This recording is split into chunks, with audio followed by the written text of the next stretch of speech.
everybody, and welcome to our podcast. I'm Laura Moreno Lucas. I'm your host of Hablamos VC. In today's episode, we have Sandra Velasquez, the founder of NOPALERA. We will be discussing getting funding, Latina entrepreneurship, and much, much more. Thank you for joining us, Sandra. First of all, I would love to say congratulations on everything that you're doing for our community and definitely what you're doing for Latinas all over. So for those who don't know you, can you please share a little bit about your story and describe yourself and NOPALERA? Yes. Well, first of all, thank you so much for having me. Great to see you again. It's been a while. So I was originally a professional musician. So I had no inclination to become an entrepreneur, actually. And I launched NOPALERA in the middle of the pandemic with no outside savings or funding, completely bootstrapped, really just me and my American Express card and a lot of sweat equity, and made the products myself for the first year because I honestly didn't even know how to find a co-packer. And, so now here we are 2 years later, the fact that we've been able to secure funding from L'ATTITUde VC, so grateful and just such a big milestone for us as a company. Yeah, it's been incredible. Like, I remember when we first had the conversation of what you were building and all of the energy that you had around sharing your story and then obviously sharing it with the rest of the team.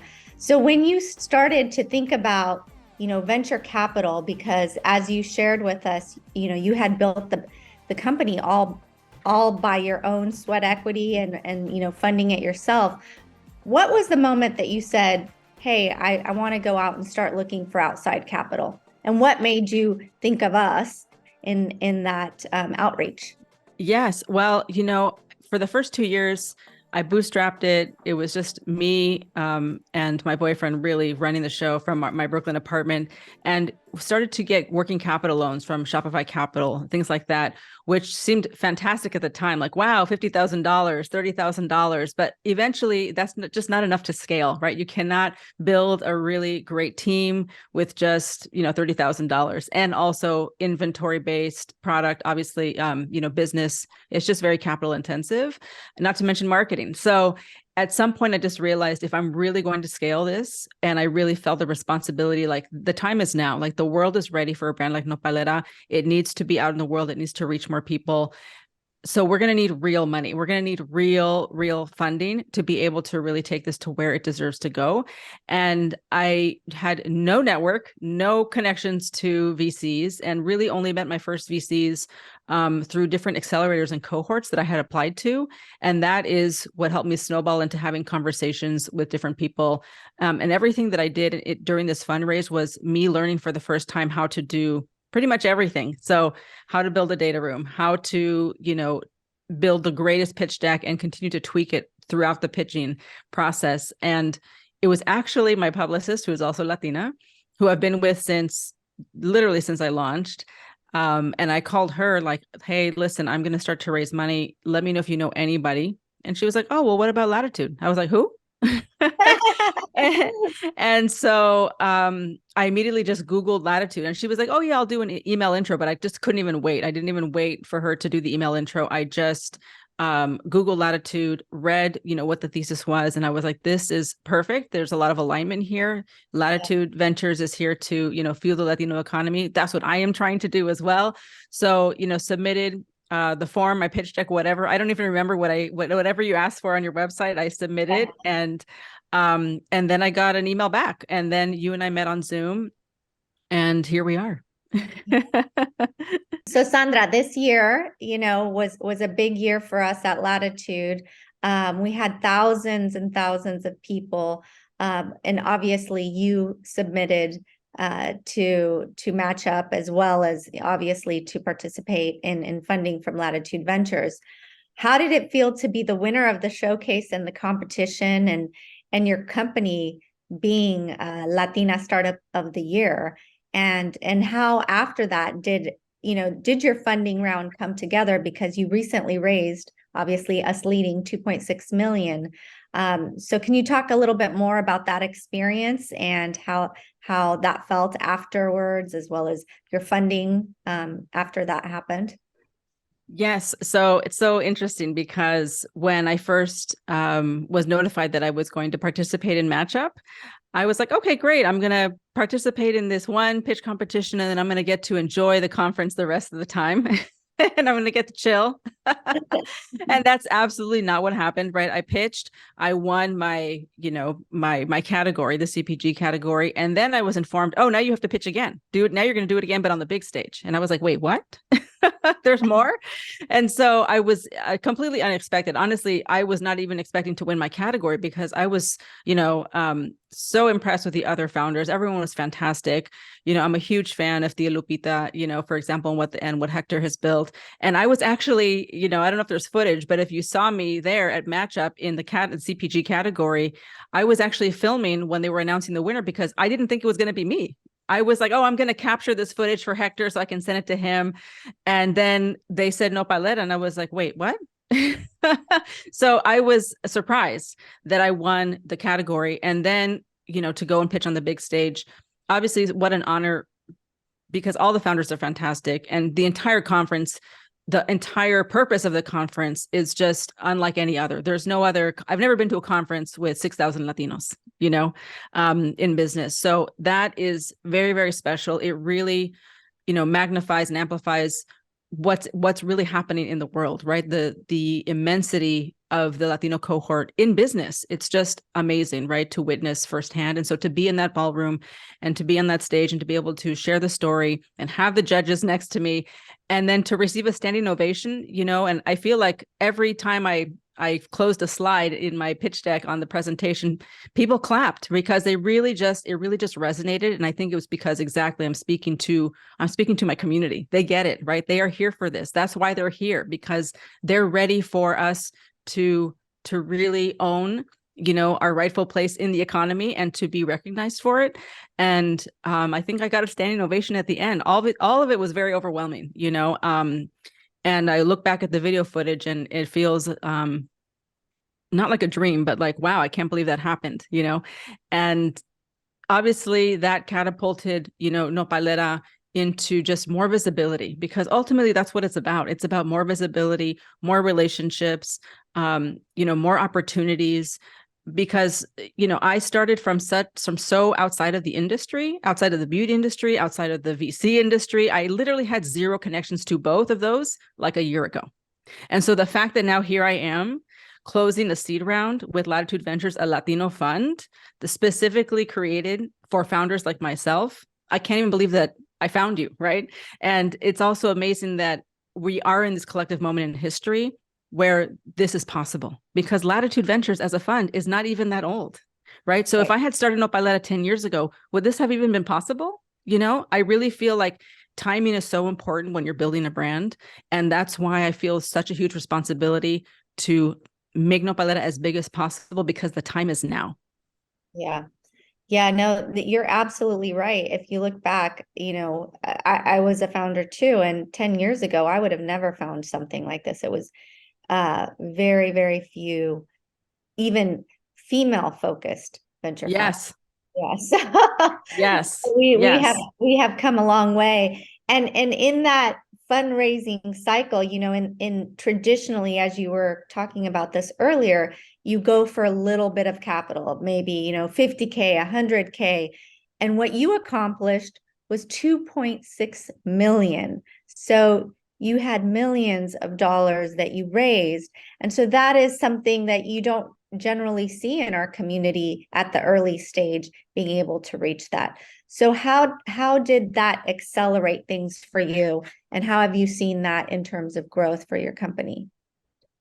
Well, it's just so amazing to have the opportunity to actually build the team to fuel the growth of the company, right? Because when you're bootstrapped, you're most likely wearing many hats and you're doing too much as a founder.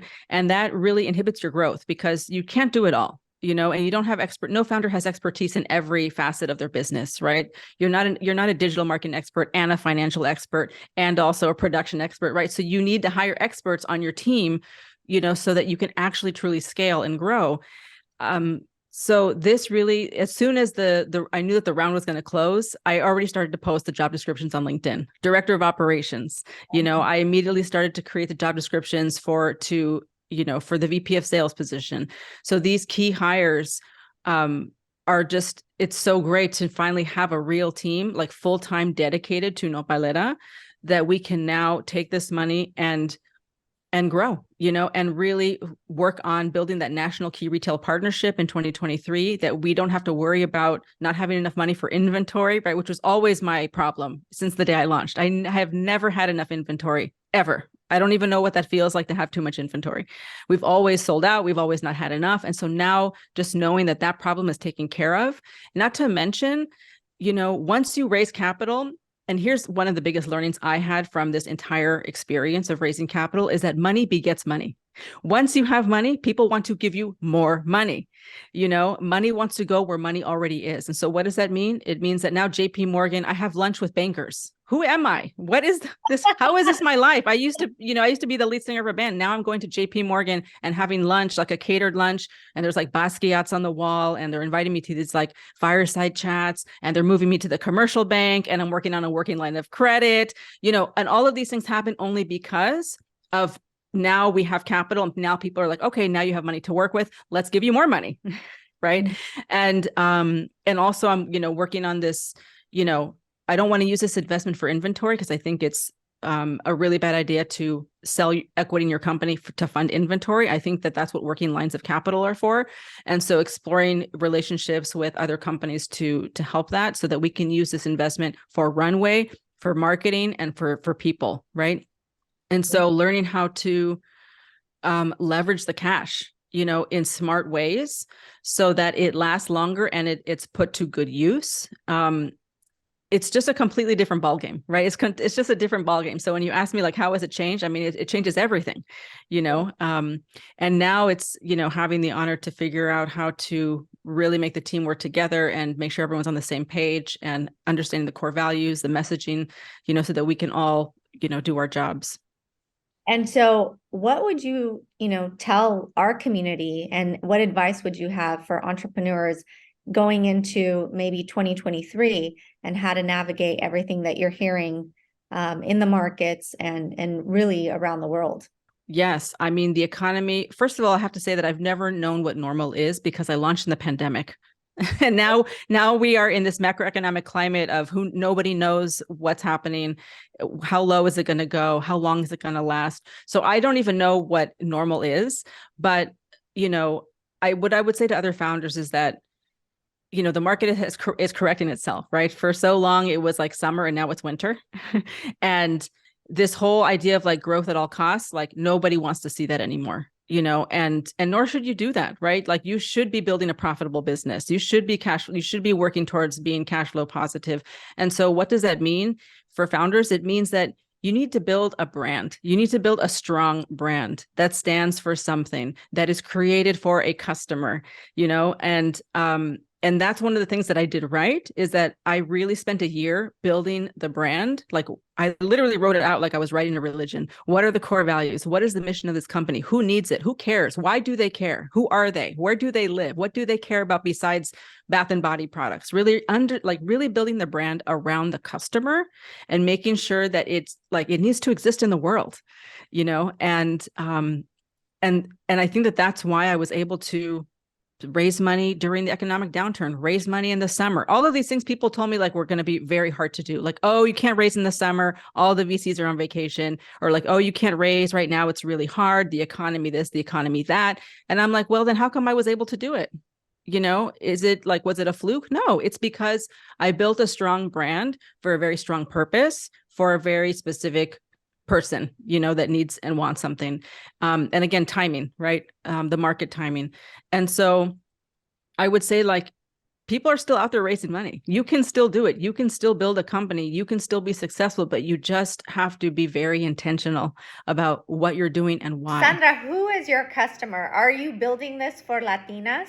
Some investors asked me like, well, which type of Latina is your consumer? And I was like, what do you mean? Why do you think it's only for Latinas? So so that's what prompted that, right? Is this concept that people assume that we are building companies only for our communities, right? Which, by the way, our community is massive, right? But but that's beside the point. The point is that like people just assume that if we're building a culture forward brand, that it's only going to be appealing to our own communities, whereas nobody assumes that from Lancome or L'Occitane, right? Like no one assumes like Chanel is only for French people. No one ever assumes that, because everyone assumes, because like colonialism is so deep that people assume that we all want to be like Western Europe, don't we? You know, it's like, no, we want to be ourselves. And we're going to make our culture aspirational. Yeah. Well, thank you, Sandra, so much for your time today. I enjoyed our conversation, and I'm looking forward to seeing all the wonderful things you're going to do. And obviously, to all those out there who have not tried Nopalera, please go get it. Check it out. It's amazing. And thank you so much, and we'll see you again soon. Bye. Adios, amigos. Thank you. Thank you.